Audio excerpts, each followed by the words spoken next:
When we arrived with the battalion command, we first met with the brigade command. The brigade command took out the maps, this and that. Here we have such defense and such positions. We were like, okay, we went to the battalion.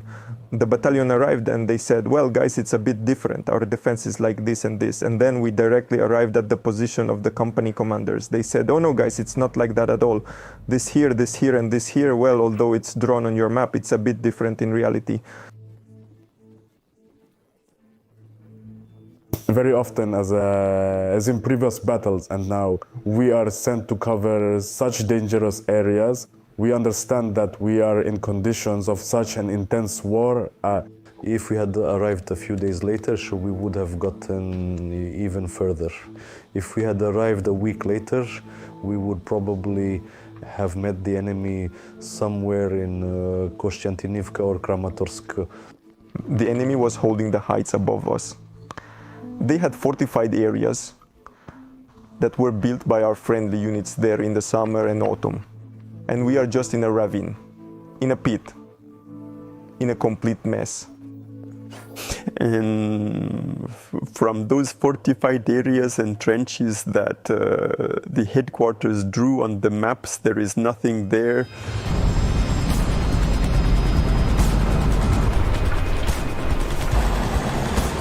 When I heard I was going to Bakhmut, I was just happy. Honestly, I was glad, because there were two options, the Zaporizhzhia direction and Bakhmut. No one from our units wanted to go to Zaporizhzhia. Everyone wanted to go to fight in Bakhmut, because everyone knew that's where the main action was, that the fucking Wagner group was there. Well, I was happy. I'm still happy. Tell me right now that I'm going to the cleanup and give me 10 minutes to pack my stuff and let's go. Because my brother died on the Bakhmut front. You know, I have this feeling, a feeling of vengeance, and I'm really good at it.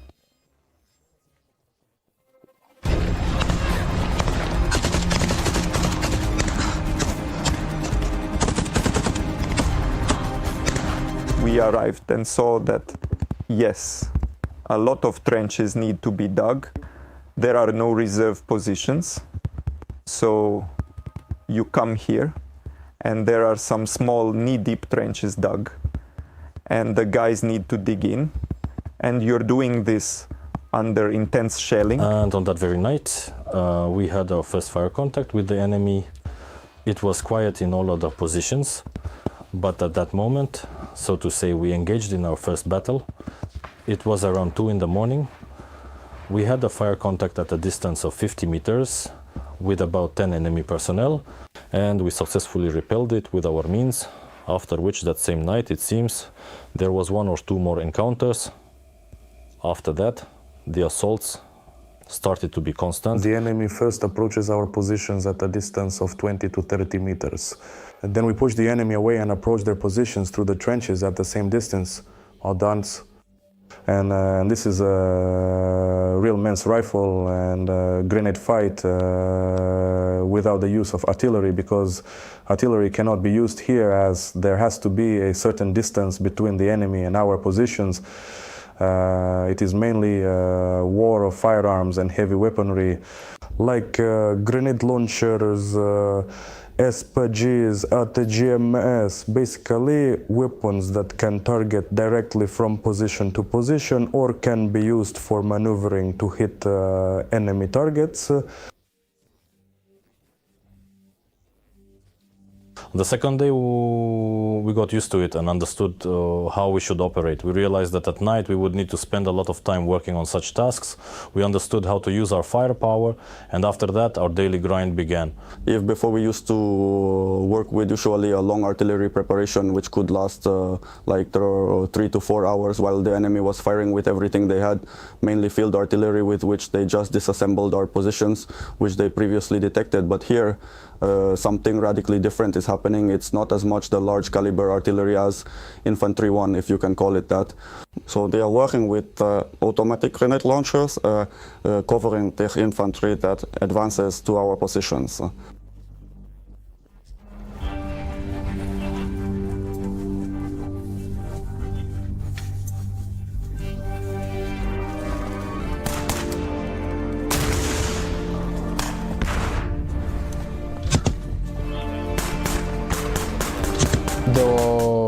There were round-the-clock assaults.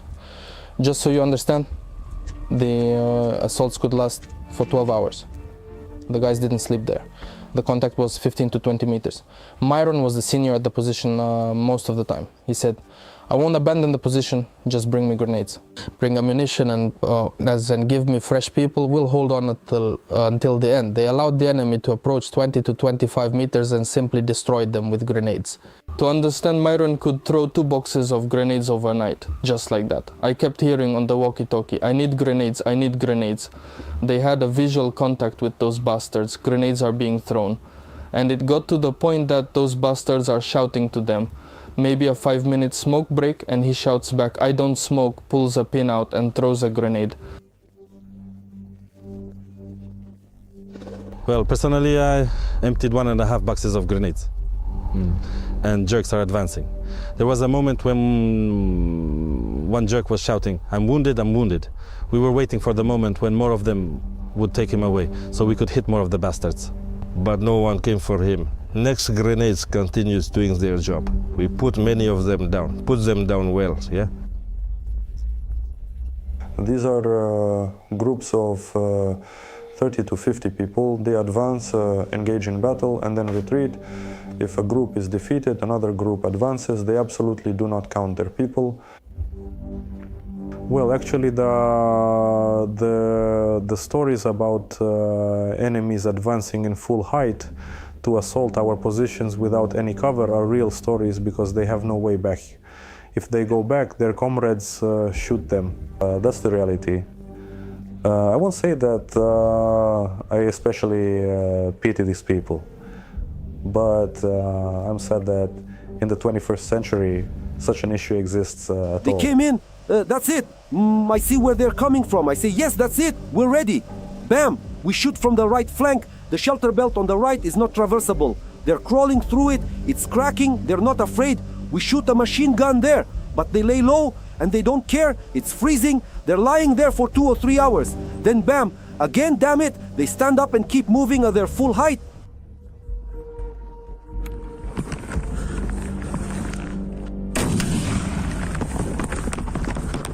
They are just crazy. Basically, 1 or 2 of them sneak in about 15 meters to the positions, and then an artillery shelling starts. They have their night vision on to track and correct. In 24 hours, we shot 3 of those spotters. Take one down, the next one crawls up, and then one more. There was a situation where their mortars started firing at us. Mines are landing everywhere. We took one of the fire adjusters down, but we could not hit another one because he ran further into the shelter belt. Just after 3 or 4 hits, the fifth landed precisely near that dude. We see the next one advancing. Damn zombies, fuck, I can't call them anything else. I don't know what motivates them, what programs them. We were searching their corpses and each of them had some kind of pills. Really, person has to be on something, because I don't know how you can mentally handle it. It's hard. First of all, he is on his own, crawling really close. 100% a suicide. Well, you either are hit on your way advancing or on your way out. Well, in any case, you're gonna die. The longest enemy's assault on our positions lasted for about 3 days non-stop. A group approaches, gets their asses kicked, retreats, then they pause for 40 to 50 minutes, and the next group advances. And this repeats for 3 days, and it's tough.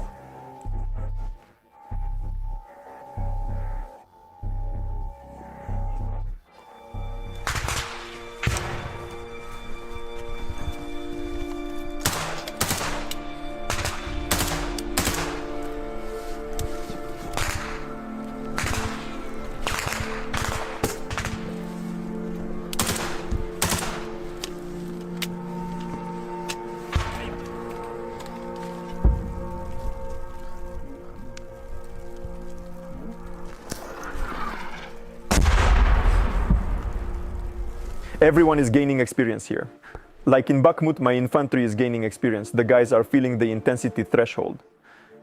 When we came here first, the boys were saying, damn, there's a big problem with cleaning the rifles.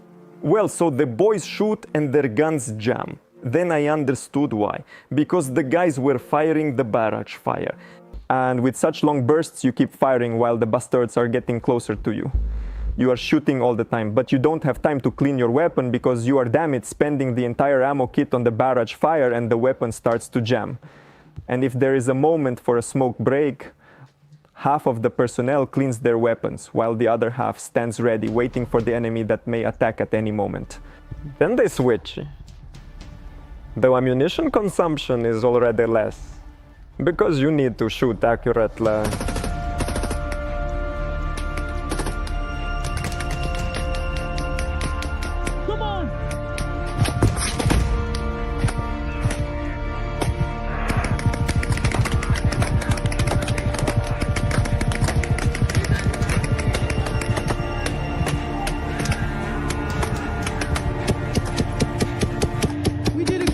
Fighting them off, you and me.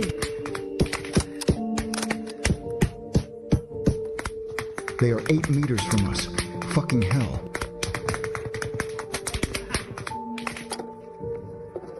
That's all. Fuck it. Fucking Bakhmut. How glad are you to see me? A group of 6 people is gathering at the end of shelter belt. They split into 2 groups of 3, starting to move closer to us. The shelter belt is mowed, so visibility is perfect for us. They were like a shooting range for us, so we let them come within 100 meters. A fragmentation shot flies inside, and there are 3 people left from the group, and so during the night we could destroy 5 groups. Then they retreat, change in the corner of the field. Fresh ones come in. We figured out that this rotation of theirs, and we just waited for the moment when 6 of them gathered at one point. And we launched a couple of grenades there. Well, others, you know, it would teach them not to gather there. Well, they are like programmed as if it is their first time. Well, they'll stand, chat, wander around back and forth. How can you not launch something their way? Feels like a sacred duty. Just stop by, guys. Work is done. The jerks couldn't escape with their stuff.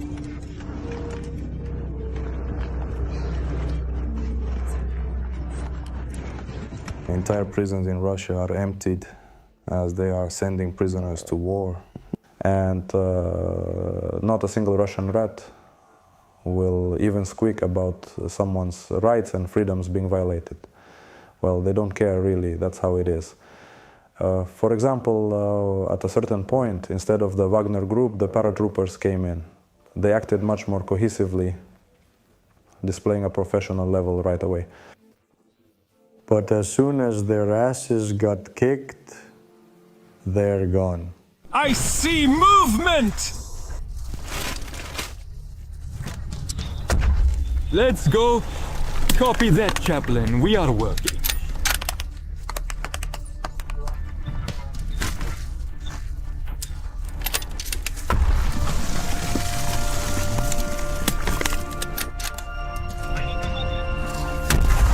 Yes, there are more in the shelter belt.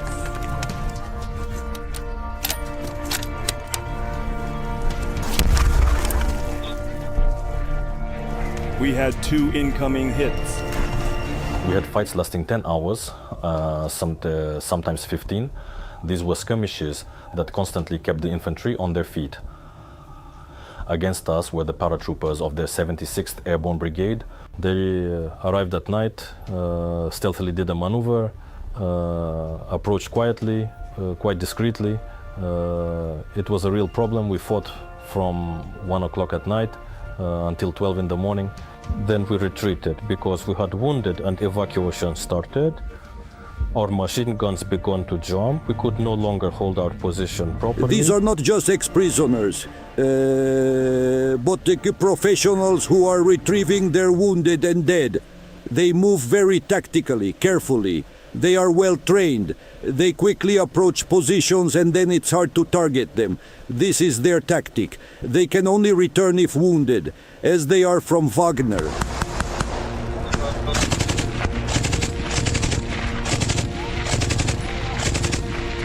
I was fucking overwhelmed. I see a bunch coming, destroyed them.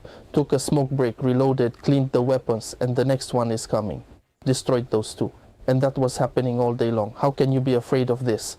A guy looks, says, I see a fuckette, and he was across the road at 40 meters. I raise my head. That's it, the fucker gets up, and we're staring at each other. He pulls out a single-use grenade launcher and throws it at me.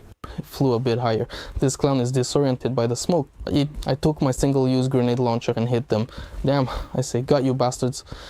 And someone shouted, fuck you, from the shelter belt. Fuck you, jerk! Suck it, losers! Go fuck yourself! I'm not afraid of enemy infantry.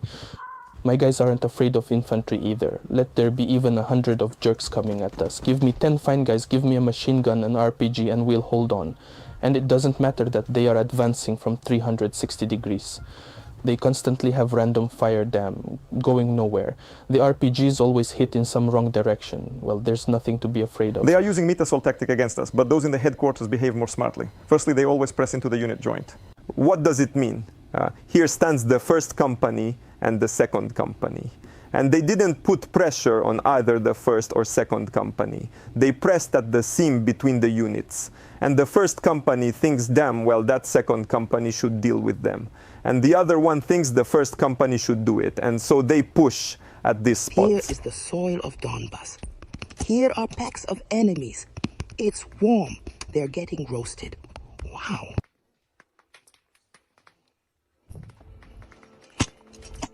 And their permanent tactic where they constantly push, maintaining such a fast pace is very mentally exhausting. This psychology helps them pushing some areas of the front.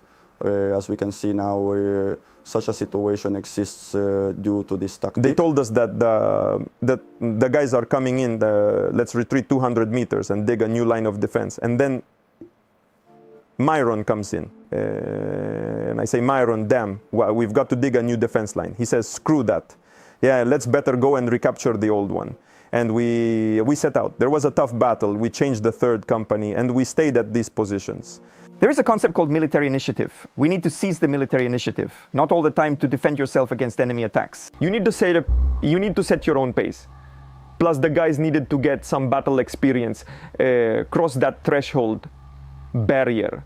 So I said, guys, we will need to clear it up. I will have artillery. I will have a tank, mortars. When we finish our work, we will let you know. And you will need to go to this trench and scare those fuckers a little, collect some trophies, spread out this barbed wire, set up a few M1s because more of them will come to you at night. We need to prepare. Our tanks worked perfectly.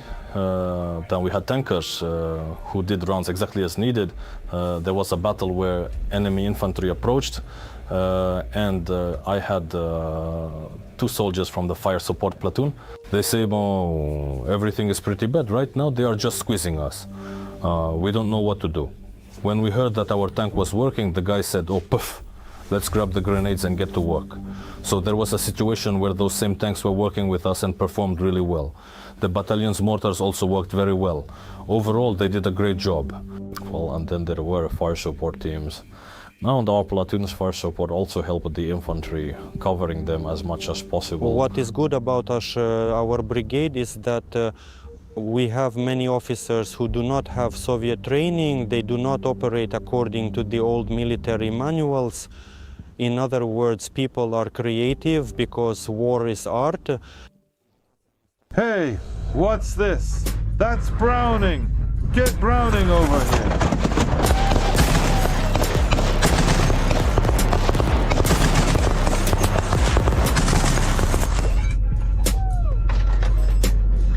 We had a case when we were setting enemy ammo on fire 4 days in a row. All this was happening at the same place and in the same shelter belt. The first shell went over, but the second one hit the shelter belt. I tell the crew to hit the same place. The shot landed in the perfectly right spot, and we saw the ammo detonating. The next day the Jerks were messing there again, so we organized another detonation for them. On the third day the same story repeated. I remember we joked that if everything is calm there and there are no targets, we might shoot there anyway. They must have something stored there, despite the fact that we caused explosions in their ammunition depot for 4 days straight. I don't know what their tactics or strategy of the war are, but there's something about it.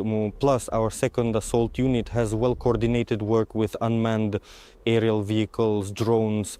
I just saw a picture of where our shots lanes, and I could immediately adjust and understand what needed to be corrected. This probably speeds up the work dozens of times.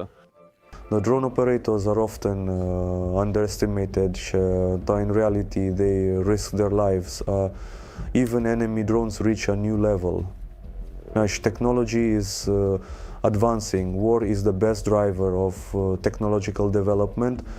I can say that we also have no less than 30 enemies killed by our drone operators.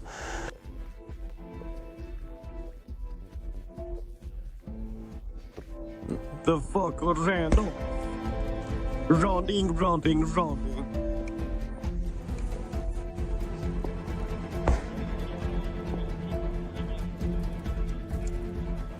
Getting the hell out of here. That bastard is getting the hell out of here, running off. Let's hit him with an RPG. Let's do it.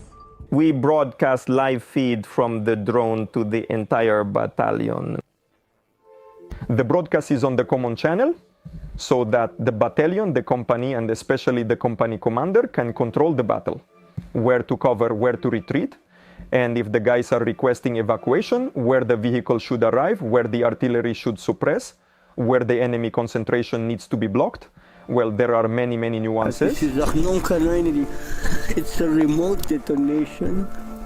And in the box there are 12 kilograms of TNT. And the shopping bag from ATB. Yes, a bag from ATB.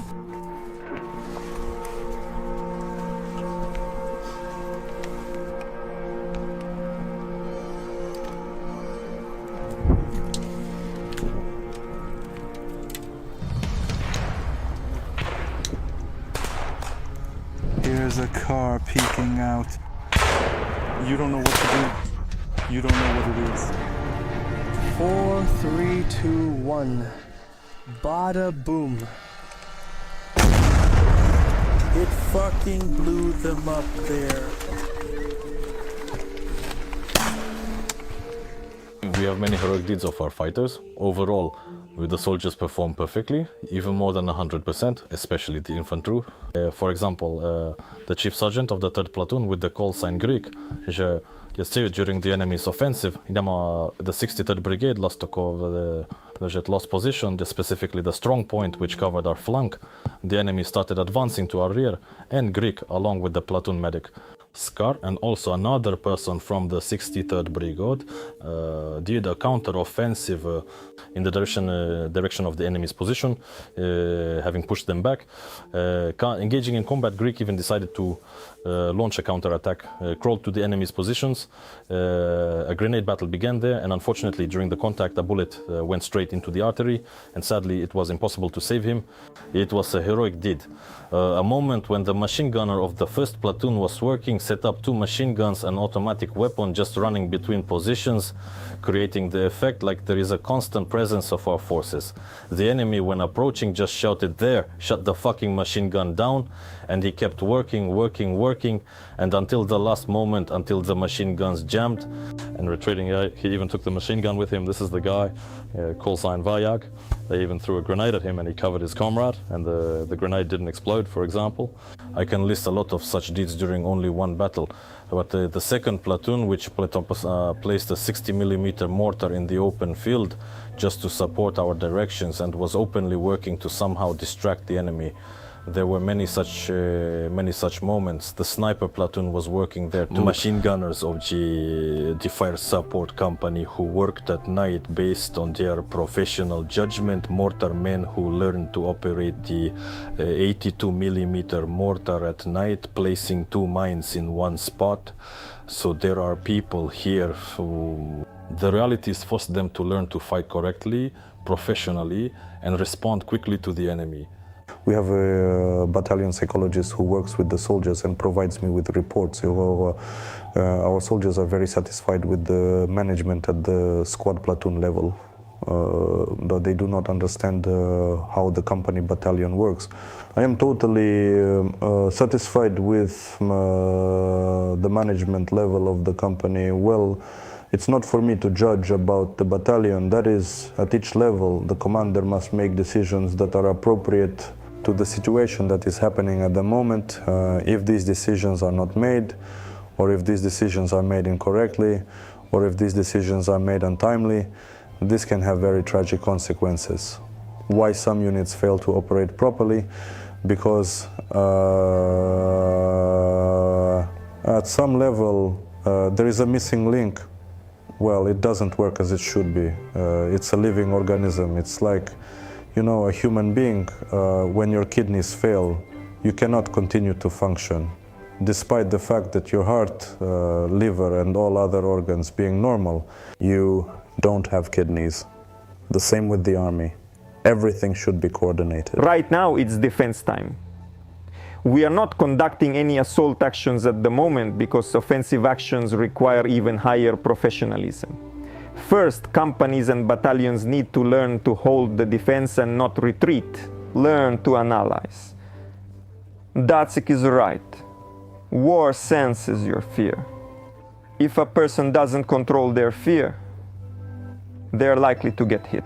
Considering that we have fewer people, 32 million people, and they have 150, which is 5 times more, but in prisons we have, it seems, about 30,000, and they have about 600 in Russia. It's 20 times more, and this 600,000, they will slowly recruit them all and send them into the meat grinder to the front. Plus, it's much easier for them to end up in prison there than in Ukraine. Because of that conditions, a person is happy to fight voluntarily, if not voluntarily, then involuntarily, just not to be there. Therefore, considering that they have much more human potential, despite Soviet junk, but still equipment, they have much more means. We can defeat them solely with professionalism. The thesis that we have enough people, that not everyone needs to fight. No need to force people, the mobilization is unnecessary. I want this narrative to simply not be used here, because people are fighting here, trying their best, and everyone needs to study the manuals together. Everyone needs mobilized together at the military enlistment office, only this way, and become professional soldiers. No, professionalism is our everything.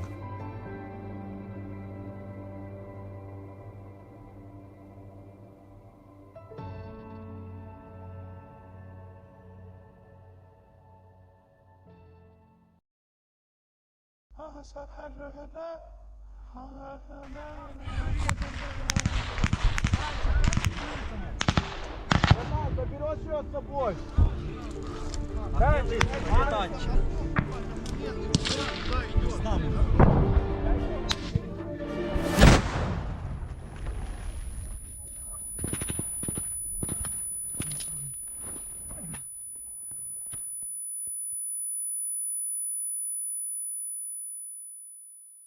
The task was set to conduct counter-offensive actions in the Bakhmut area.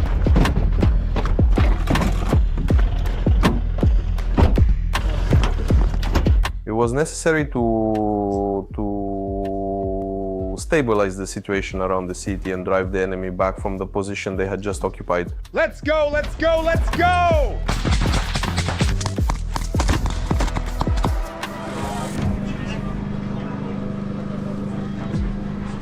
Ideally, before any unit carries out assault actions, reconnaissance additional additional reconnaissance is done, and at least part of the people who will participate directly in the assault should be in the positions through which we are storming. We got such an opportunity, which was a huge advantage, and it was precisely thanks to this and the good training of our fighters that we were able to incur real minimal costs compared to the enemy, despite getting into a difficult situation. The first stage was when we just entered the 5-floor buildings. brought in a small group and changed them every day. We had 2 days. What did it give us? First, we could already fight with the enemy because the enemy was already active enough. Come on, come on, come on! Is percent there? Percent! That is constant offensive actions from the enemy. Attempts to take, let us say, the last 5-floor building that remained with us. The nature of actions and the level of enemy preparation are actually very important factors. I never thought I would have to fight penal battalion units in my life. And human waves, just human waves that do not end. To our great surprise, Wagner, well, let's speak the facts as I understand it. Some of them are trained professionals, which are not used in these mass suicide attacks. Let's call them bonsai attacks. Even the neighbors had a recording on a quadcopter, for example, when 4 people approach, and to one of these 4 they say, "Oh, bro, go check what's around the corner." He goes, "There are our mines and barriers." He explodes, the 3 rush in. Half an hour passes, they return as 4 again. Bro, go see what's there. Nah, he goes, explodes, and this could happen 6 to 8 times in a row, and so every half hour. Now, in terms of the number of resources like human cannot meet, there are no problems at all there. Again, the 58th Brigade was captured on video. Some people are storming, obviously. They are being taken out by our artillery, my mortars that we were coordinating. Obviously, some are scared, some want to live, they turn back, run back, and their own side shoots them. That is, they still carry out some subsequent actions. We open fire on them, and they discover our military positions. Here the TAC, the artillery, tanks, and aviation begin to work. They simply have a wide range of support options, so to speak. But this meet is pretty strictly regulated, so that means their team is pretty professional. After we captured the 5-story buildings, we held them for about 4 to 5 more days.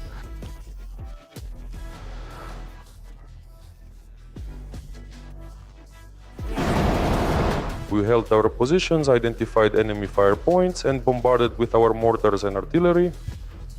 In other words, we repelled several enemy infantry assaults. Let's say enemy stormtroopers. The fighting spirit was high, and it was just like playing Counter-Strike game. We had exactly 1 day for rest. At 11 o'clock in the evening, we received an assignment. So the assault on the village, that's it, there's the village for you. At 4 in the morning, we were already loaded into the armored personnel carrier. So at 11 in the evening, I left the headquarters.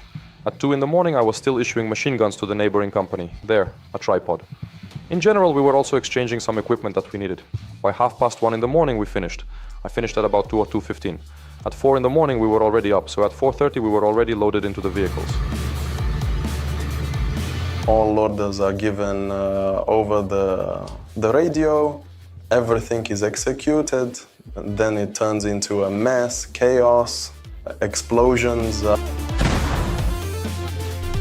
Intense gunfight, fire.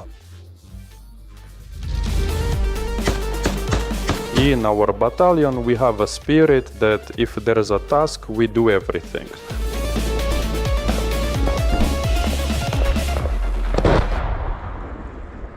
Fear is normal, but it's not normal when a man cannot overcome his fear. That's what is not normal. Someone practiced martial arts and you feel jittery before sparring. What do you think about what would happen after the sparring? During sparring, everything disappears for you. It's like meditation. You are focused on this now, and nothing else matters. It simply doesn't exist. You just perform, do the work, the task.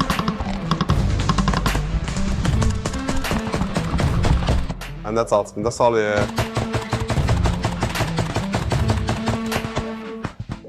What is heroism on the battlefield generally? Heroism on the battlefield happens when something goes wrong.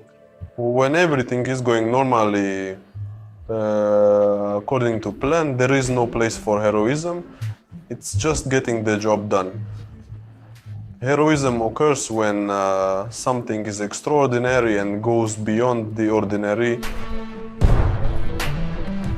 When that kind of thing is happening, I directly give orders, but I do not participate in it. I would be ashamed if I were not there at the positions and just 80 meters away from the enemy. I would simply be ashamed in that case. It's just that simple. Let's go. I told you, damn it, you went to war. I said, damn it, nothing will happen. I will still say, attach bayonets, damn it, on the elbow, on the armpit. So that's it. Shut up, let's go. Attack. At Kurdymivka, the task was to push the enemy out of the village itself, Tapane, not to storm the village, just push them out. If the operation started and everything, as always, did not go as planned. And that's it. We fueled up, got back into the APSS, crossed a bridge, rushed into the village, and that's it. It's like playing Counter-Strike again. We drove in cars to Kurdymivka. It was 7 in the morning. We got out, refueled the cars, and got back in. You're driving, the hatch opens. You're already in the village. The fight is on. We're already in the village. We just managed to get into the village. That's it. We got out. We went according to the plan set in advance. When you're in the car, you feel the pressure, you're nervous, you spin. Then you get out of the car, all right, and you move on. Just like in a computer game, the hatch opens and you're at war, that's it. There were no prisoners sitting there, but there was the element of surprise. They had just taken over the village.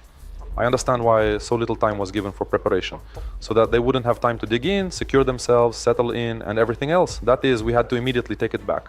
We drove the M113 straight into the village.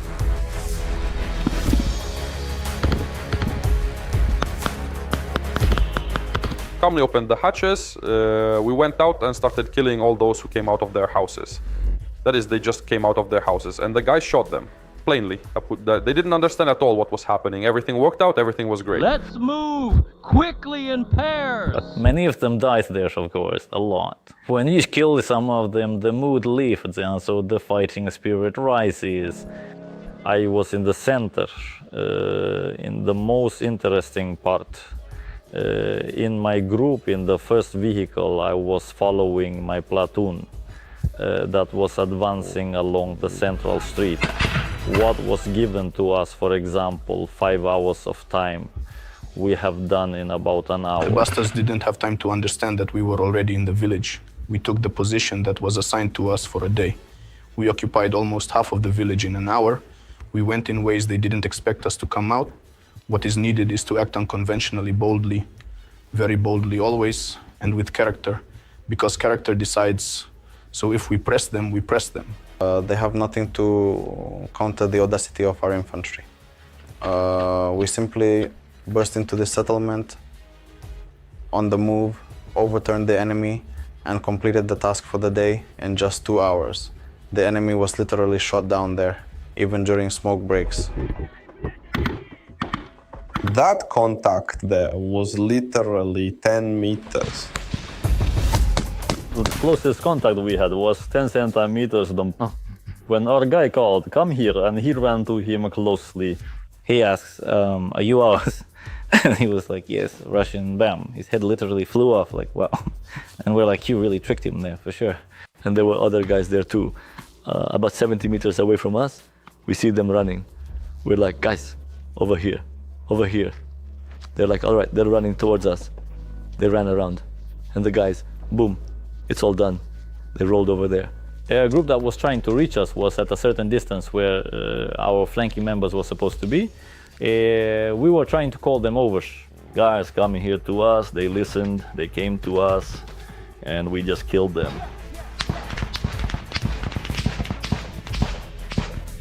I had young guys in my group.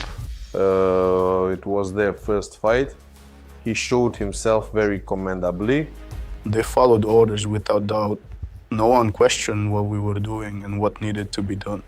It was the first battle. They were pulling up their reserves, started to transfer reserves in panic, ran into their own minefields, their own... The Russians blew themselves up on them. Well, it was already visible from the computer. But since our flanks were there and neighboring units could not keep up with us, we had to stop. And at the moment of stopping, artillery started working.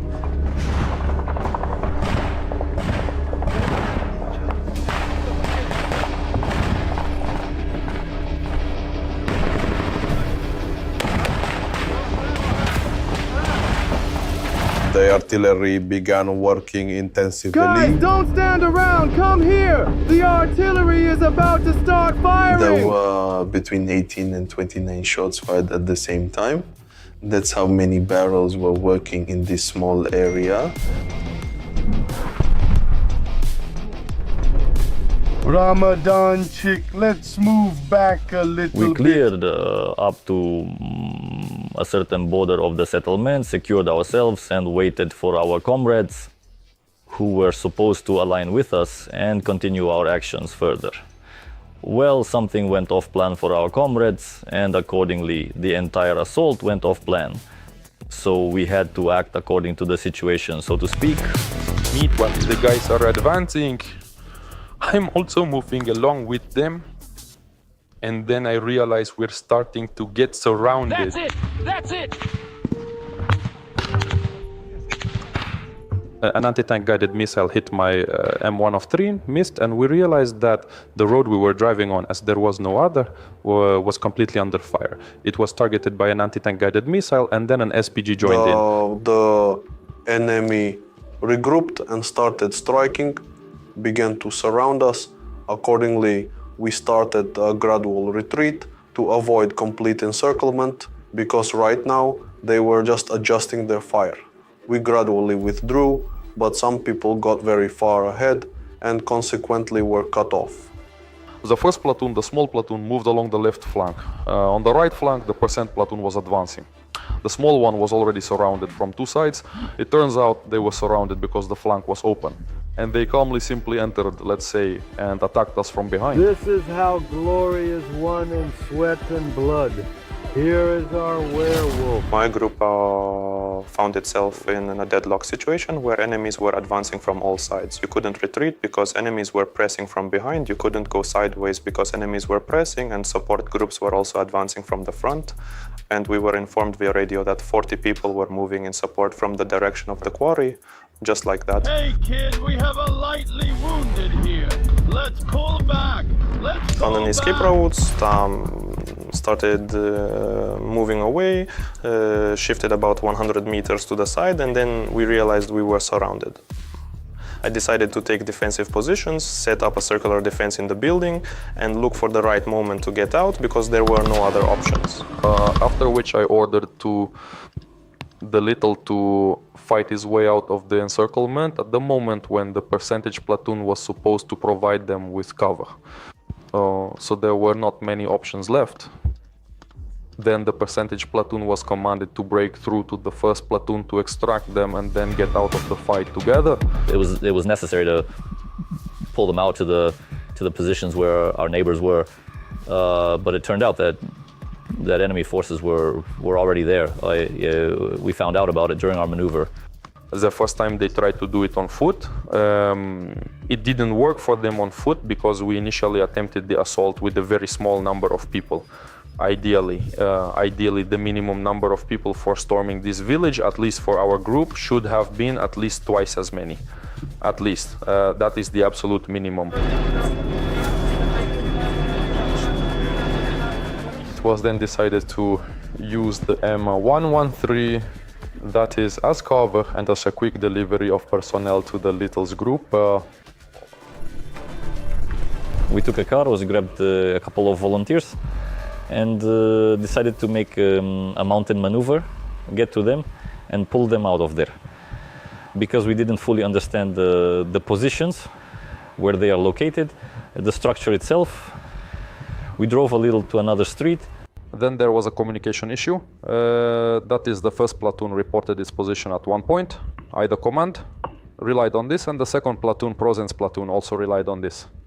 In fact, they were in a completely different location. We were already engaged with gunfire. We didn't expect them to be so close to us. We made a maneuver, drove back one street, and then the RPG team appeared, and the infantry was close to about 30 meters away.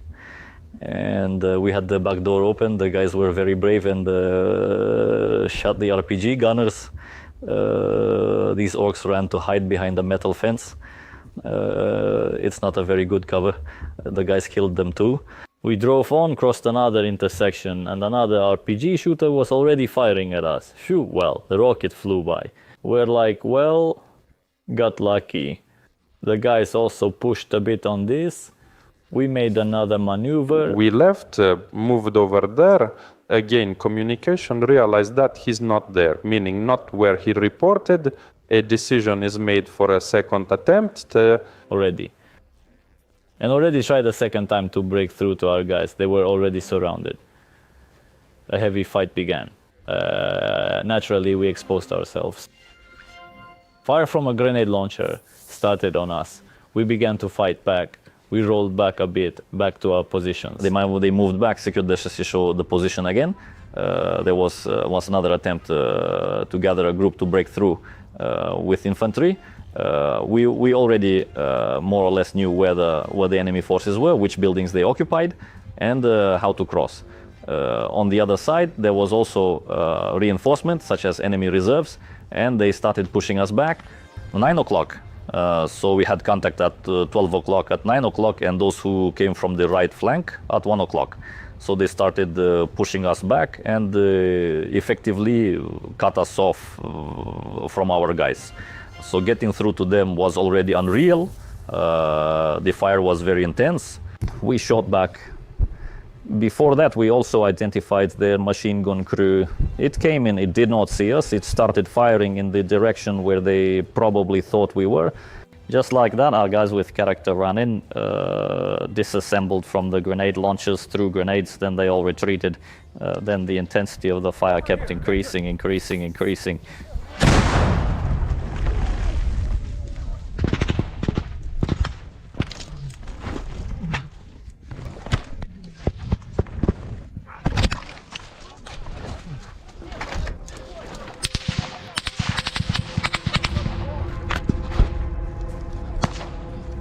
Apply the tourniquet to the arm. Quickly. Can it go on the leg? On the arm, quickly.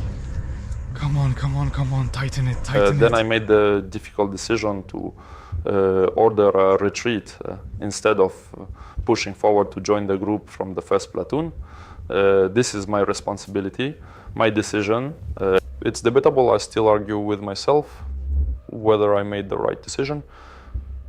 The decision was made to pull back the second platoon, to align the defense line with the second company, to keep it intact. And then make some decisions, at least the possibility to defend. Meanwhile, in the same village of Zaitseve, the assholes were successfully bringing in reserves. Togoma and the number of their forces far exceeded ours. After this, I made the decision to withdraw my company. Plus, it was agreed with the battalion commander and friend Rola that Company 2 would also come out. We led them out of the village and started the evacuation. They also retreated while fighting. After evacuating all those people who managed to pull back and get out, let's say, from the fight, I also gave my command and staff vehicle to the fighters so they could drive. And I moved to the battalion commander's vehicle, Rola, and we started sitting and thinking together with the headquarters about how to extract those guys who got surrounded. The density of anti-tank weapon fire, including that of large caliber machine guns, was intense, preventing them from advancing. However, since the enemy did not fully understand what was happening there, he did not conduct a complete clearing of the entire area at night, but was preparing for defense and for our second assault attempt, no? So judging by the intercepts, judging by what they are doing now, the enemy was preparing to repel another assault. There were given orders from Russian commanders to abandon the wounded, to mine and switch to defense, to set up a fire system. For them, it was the main moment. Actually, well, we went on defense around 10 in the morning and stayed until approximately 5 in the evening. There was no other option. Well, I told the commander that I would only lead the group out at night, that's all, but since we couldn't go out during the day. We did communicate, we had contact with him, what the situation was difficult. Everyone gathered in one house, the bastards surrounded them, threw grenades and shot at them. But there was really no way and no one to break through to them. That's the story. There were no tanks, nothing at all. So we took up a defense in a private house, and they started to, so to speak, smoke us out from there. And they set the house on fire, had already started setting the house on fire. And we realized that we need to get out of there somehow. There were only a few ways out. It was either through the window or through the door. You can't go out through the door, and at night it's easier to slip out the window than during the day.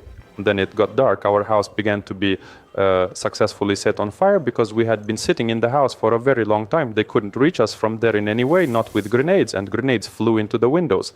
And they shot at the house with RPGs, and they realized that we were sitting there tightly. Then they decided to set the house on fire. Next, a decision was made. We probably rode around the village and the cemetery for another hour and a half with Rolo, with Shapa, with everyone else, understanding how to extract them. And I left the most fearless crew, another one of our own M113s, so that in case of anything, there would be a possibility to evacuate the guys. Honestly, a practical solution.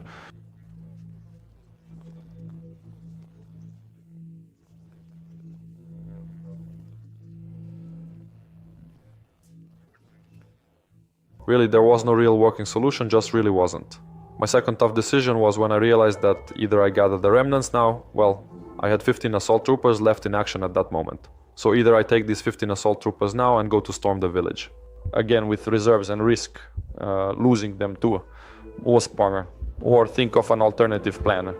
But it was a very difficult decision. It was a very difficult decision. I decided that we would consider another plan. At night, after creating, we decided, meaning they also with them, that they now wait until nightfall. When it gets dark, then accordingly we create an artillery fire corridor for them. The artillery begins to pour down, creating a certain corridor, an exit for them. They accordingly start to exit under this cover. They split into groups of 2 or 3 people. With the fight, because there were still patrols, although they completely cleared the area, there were patrols. And in this corridor, they started to exit. By the time the plan was ready, it was already dark. And the guys turned off the radio stations because we were sure some of the radio stations were lost. Since at that point there were already casualties and wounded, and the radio stations could get lost. We were sure our communications were being intercepted, there was such a possibility. So the guys made the independent decision to turn off all the radio stations, and as a result, communication with them was lost. When I arrived to get in touch with them, to explain what to do, basically the connection was already gone. Yes, it was already dark. Our tank fired at the enemy. We were in the house, and the tank fired at the building across from us where the enemy's storage was. When the building caught fire and their ammunition started exploding, causing the enemy to flee into nearby houses. We had 1 hour to just relax. There was a little time to rest because the enemy's intensity became a bit less. Thank God, I had a thermal imager with me, so I walked around the house. There was 1, 2, 3 rooms in the house. I went into the furthest room and looked out the window. Saw no enemy through the thermal imager. I thought, great. 15 minutes later, I looked again, gathered the glass from the windowsill, and jumped out the window to see if the enemy was further away. Climbed through the window, looked around, sat for 10 minutes, listened, thought, looked through the thermal again, no one. Great, need to move, need to seize the moment, and I approach closer to the window and slowly start to pull my group out, with the wounded, with everyone. The plus was that we called the tank fire. It was the best option among what was nearby, and the tank fired around the house where they were located, and hit the house with the enemies, causing a fire, and the enemy scattered. This gave our guys the chance to leave the house and retreat. Switch you. Next door to the through the gardens, we start moving out. It's a relatively small village. There are large central roads, intersections, and whenever possible, we always moved through the gardens, but we also had to cross the road. When crossing the road, we had to walk a bit along the fence, and a group of 3 enemies appeared from around the corner. They did not see us again, and we quietly sat there, as it was cold. There was such a white moon, a full moon, everything was bright, we were perfectly visible. We quietly settled. About 20 meters away from us, they passed by, and I realized that we couldn't go by the road. We immediately moved to the gardens again and continued our exit. At the end of our path, just meters from the village exit, we ran into a patrol. Until we encountered a patrol, it started pressing us from behind, and a fight broke out again. All the other enemies gathered at the exit and the sound of gunfire. Because when we left the village, apart from us, there was no one else there. Everyone in the village was an enemy. We were the last group. We probably used something, but we were lucky that the enemy was dumb. Because we had a guy named Cat sitting at the end. I was closing the group. The enemy approaches, looks at him, shines a flashlight, and just asks him, "And who are you?" And that's how it all started. Yes, it was very fortunate that they didn't immediately open fire when asked, "Who are you?" Received a burst of automatic fire, and they just started, they began to gather from everywhere. Meanwhile, it happened that Little got in touch over the phone, explained the situation, and we understand that they are already on the way out. We started to implement our artillery plan, which worked because, as it later turned out, according to Little, they pulled in a large number of reserves there, meaning they brought a lot of reserves, and this artillery simply took on there. Such losses they suffered were just unreal because, according to Little, those guys who were getting out of the encirclement said that at this moment they were already in every house in a group. We had, excellent excellent artillery worked at 22 minutes. 3 brigades were working, everyone was involved. But then jumping ahead, the evacuation of the wounded and dead took place. There was simply nothing to transport the wounded and dead. A very large number of people entered the village, and a large amount of artillery was used against it. Gradually, we left the village in small groups, pairs or threes. Kozak and I were among the first to leave, picked up by our commander, who was driving around the fields with a radio trying to contact us. My phone rings, I pick it up, it's the Little calling. I couldn't believe my eyes at all. I answer, he says, "We made it out." With the Cossack is severely wounded, he's moving, everything is fine, we got out, pick us up. I am already driving up in the car at this moment, like I remember it now. I stop and say, "The main thing is for you to cross the crossing because the crossing is under fire." At that moment, the Little crosses the crossing and it gets hit by a missile. The crossing explodes, the bridge collapses, and Little with Kazakh successfully leave, saying, "Well, at least we weren't on the crossing." These were the first 2 people who were successfully evacuated. Glad, happy in the moment, while taking Little out, found out what was going on there, like the state of affairs, and I made the decision to go back. Little went with me, and then about 3 hours later, maybe even 4, the radio operator started transmitting on the radio because our people went out to collect ours. Out of 13, 11 came out. With a Meerkat, the Meerkat received the gunshot wound. We were in Zaporizhia. He came to us for the initial military training. He completed the course for young fighters from start to finish. And then he joined our unit. Meerkat was our unit's medic and received several gunshots. He realized that he was very heavy, was bleeding out. He couldn't even apply the tourniquet. And unfortunately, with the intensity of the fire we were under, no one could give him first aid. We were retreating further, getting closer and closer out of the village, dragged Meerkat a bit, and he said that he was very heavy. "Leave me." He asked for a grenade, and the guys moved away from the Meerkat. About 20 to 30 meters back, then they heard screams of "Friendly, friendly, don't shoot," and heard the grenade explode. He blew himself up. He helped the guys get out. He was telling that he said, I surrender, and blew himself up with a grenade. At the same time, colleagues are connecting with me. A few more people who didn't know the call signs are reaching these positions. I am once again glad, happy, shocked that the guys made it out.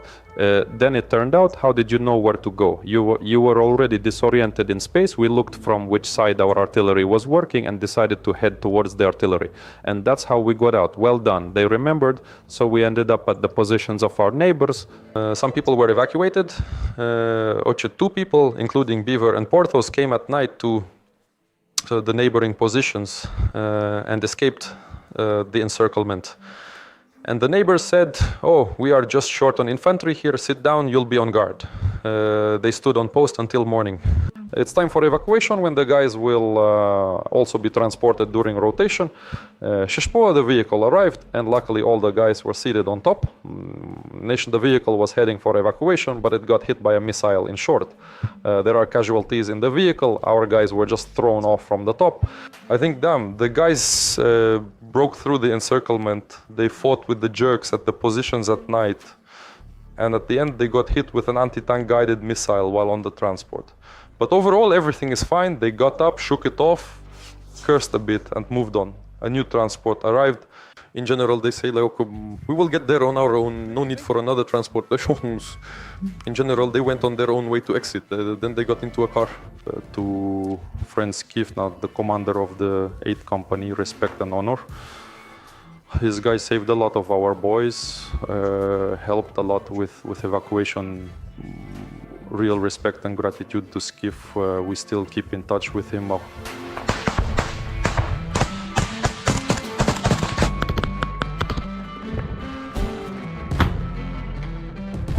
Guys are tigers, brief contact with opponents, no fear, no mercy.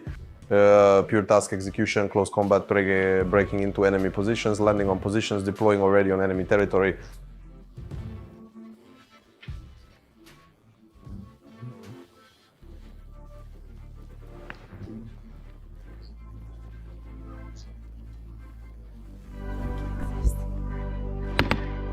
And with the execution of all assigned tasks, regardless of difficulty.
Stalker! Damn! We throw fire at them. They throw back at us. Then we throw at them again. They start to get upset with us and shoot with all the firearms they have.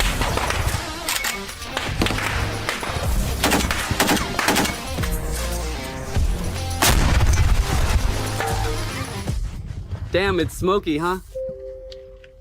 Today we are going to the positions of the 3rd Company of the 2nd Assault Battalion. We are going there to shoot Russians. Are we going to approach the positions ourselves?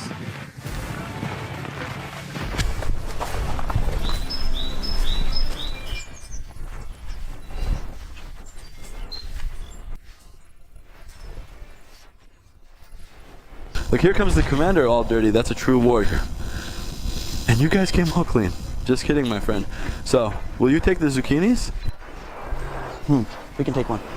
Is this one? Yes. But there are 2 of you, right? Yes. So, walking? No, that's not an option. They'll pick you up. The guard has changed. Someone might have heard, someone might not have passed it on. A guy came out who was injured back on January 17th. It's his first time on duty today.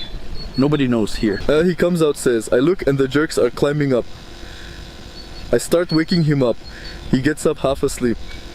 The jerks, damn it, start shooting them. And then he goes on the radio. Well, that would suck. He would have put you down for sure. Attention to all posts, attention to all posts. 2 pencils are approaching. The pencils are nice and still in good humor. Please provide the report from which Azimuth the MLRS is working, and when the shelling will end, I will send these 2 pencils over. Go.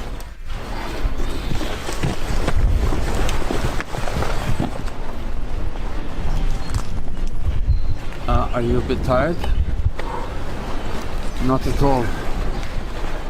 Carefully to the left, everyone will move in short bursts. Subscribe to the channel, give it a thumbs up, share this video. And if you haven't yet subscribed to the paid subscription, Get a paid subscription.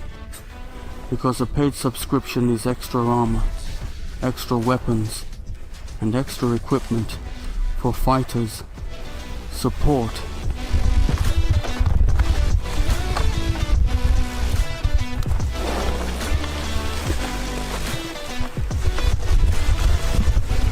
do you see anything?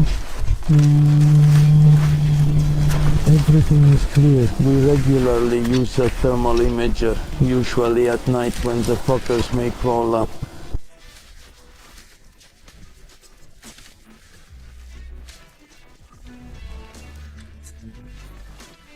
Oh, those bastards wandering around there.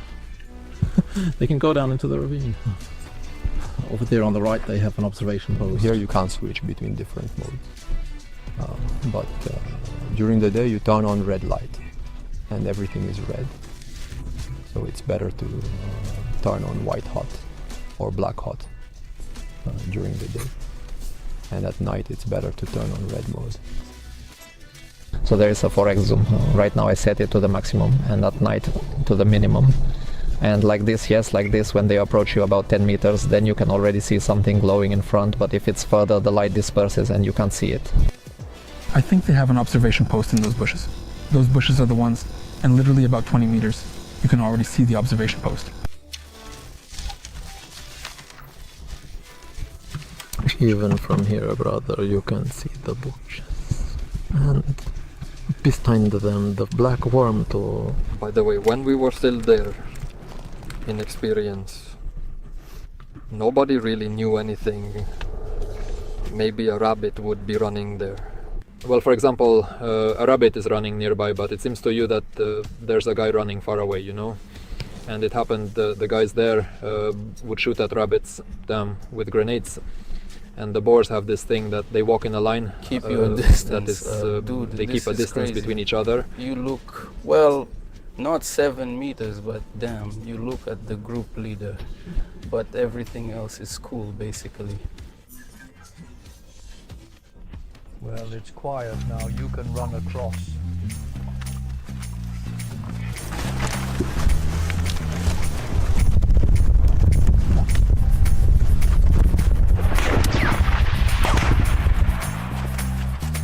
Come on, go ahead.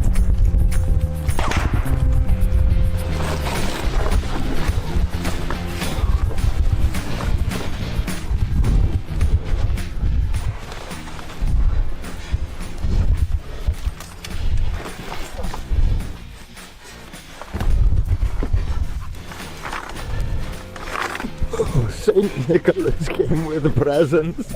American Santa Claus, guys.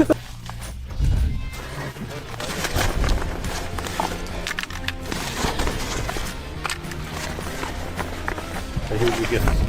How's it going here? All good. We arrived today. Just arrived. A rocket landed from an SPG immediately. Not far away.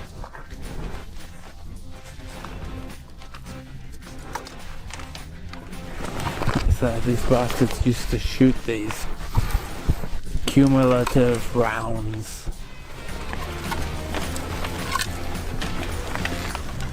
A dry trench is a luxury. In addition, you a nice weather understand? and the fact that you can legally kill bastards. So overall, it's a pleasure. You know, when they launch the drone, you're like sitting there on the radio and they say, our bird is flying. Honestly, you just want to sit back, light a cigarette, and you know, everything will be calm and quiet now. Like, damn, I really love our drone operators, damn. But here's my buddy. I don't know if I can insert the photo. Anyway, he sends me a photo, all happy, with a Maxim machine gun. He says like, dude, look what they gave us, Maxim. And I'm like, you know, damn. Well, Maxim, but what about the AR rifle? Like, who cares about the AR? You know, he was so hyped with Maxim. Damn, Enthusiast, victory. you know how to say, who likes young girls. You know some appreciate MILF. Oh yes, let's not do that. That's not necessary now.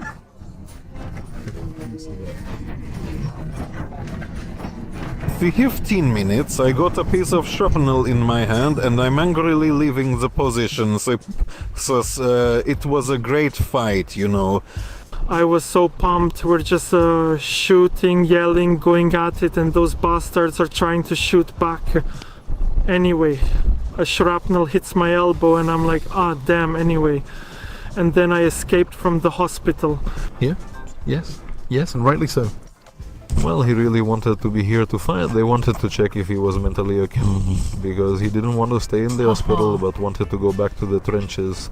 I tell the doctor, please discharge me as soon as possible. He's like, yeah, got it, he says. Half an hour later, a psychologist comes and says, come with me. I talked to her and explained what's going on here, what kind of guys are around, what's happening here. She says, no, he's normal, just, you know, really motivated, like you can let him go. And I was released about 5 days earlier. She left with him, he told her about the guys here, how cool it is here. And she was like, screw it all. And she went with him. And on the way, she shouted to everyone that you guys go to war. What's up? Is Makar pouring it on? He's just grilling them. It used to be like, we throw a grenade at them, they throw one back, then we throw another one, they start getting upset and shoot at us with all the small arms they have. And that's how we figure out, you know, where their positions, hideouts and stuff like that are. So, let's say it's our kind of tactic. Just thought of a tactic.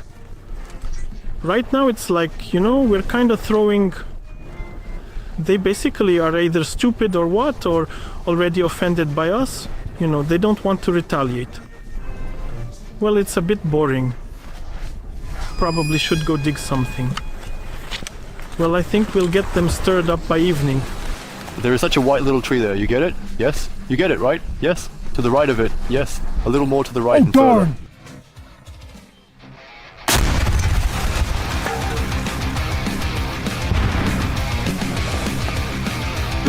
Just keep going, I look, and everything is covered in dust.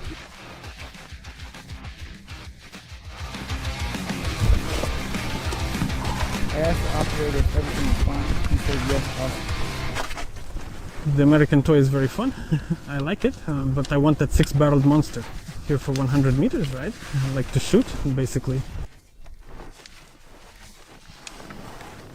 No, maybe a bit less. How much? 70, I think. 70, yeah, just throw it. See, there are two, like a gate, like 2 sticks standing, and you can throw it there. Want to throw it? Yes, you can. So, you put it in here, and it shoots from here. Also, the handle moves. By the way, you can remove the stock. Hold it.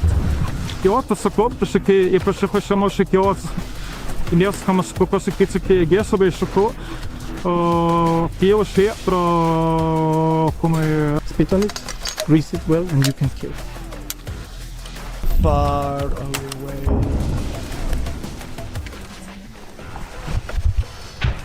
Well, that's too far. I say they are boring today. Maybe they got offended by us. Kind of uninteresting.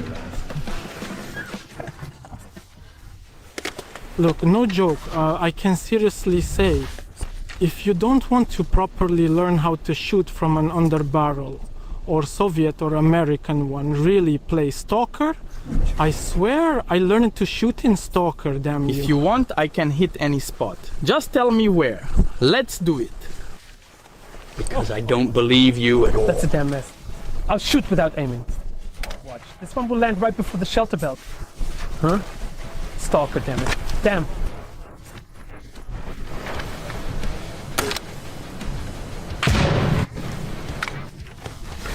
Damn stalker, damn Grigorovich. Give me the stalker too for free.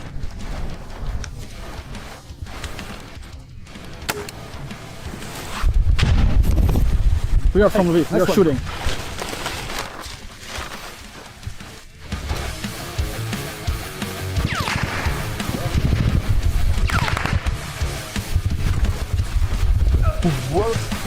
Working.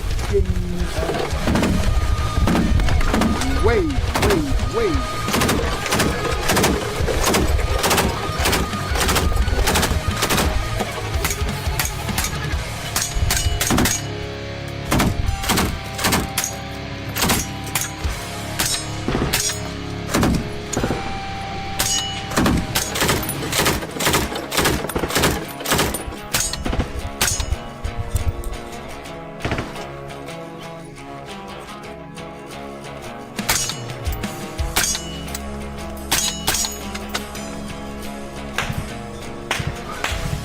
They're the ones shooting, right?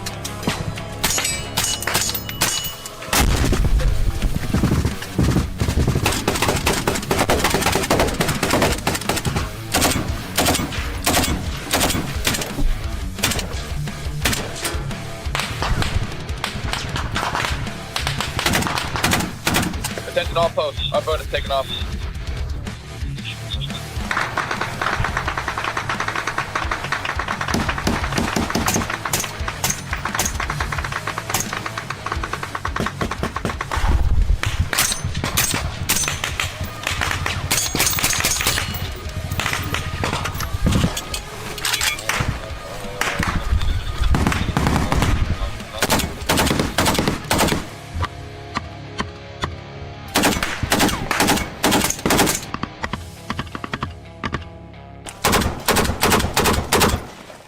They are moving in the ravine, right, Starry? Yes.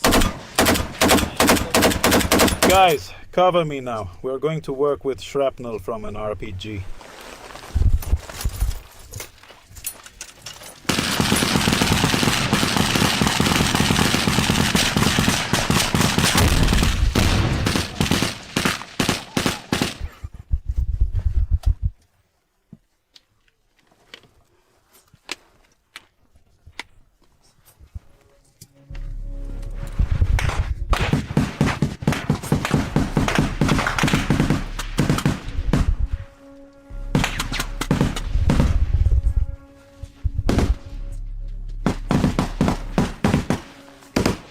On. They need to be loaded, guys.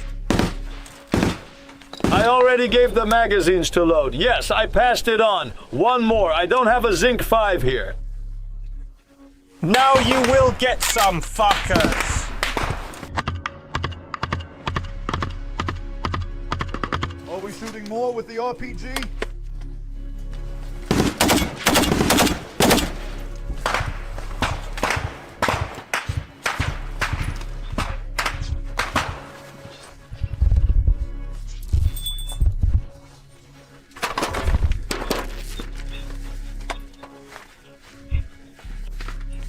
How's it going? Intense, huh? Keeping up the good work? It's like in a computer game, but there's no save option.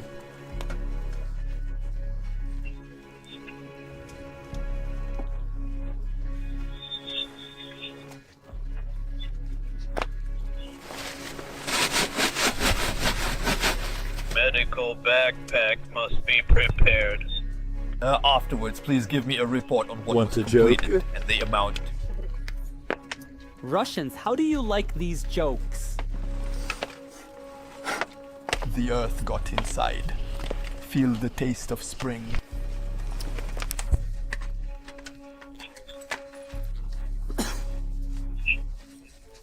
Well, they opened fire on us from the hill, and when we returned fire with intensity, they went down into the gully and tried to advance through it. Apparently the bastards also needed a reload, you know. So, they decided to recharge themselves. Are they crazy, suicidal? Well, as Grisha said, jerks have a jerk's tactic. You were shooting, man, I heard it.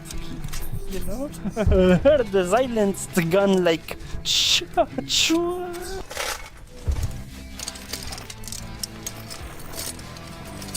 So then, you know what I mean? Yeah, my helmet almost flew off and I start shooting the bag. The bag falls apart and I'm like, that's it, I'm done. I thought I was dead, but I survived.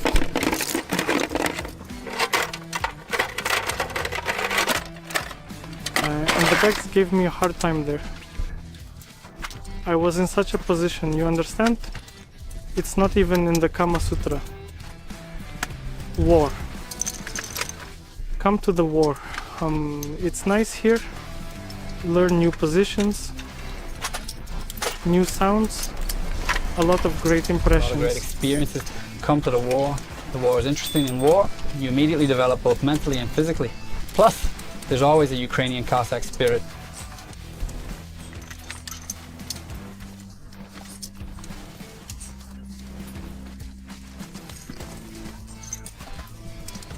Grisha and I are from Lviv at war, but we could have been in Poland. Today was a beautiful day, everyone. Today was a good day. Shoot out with bastards. I'm confident that we won.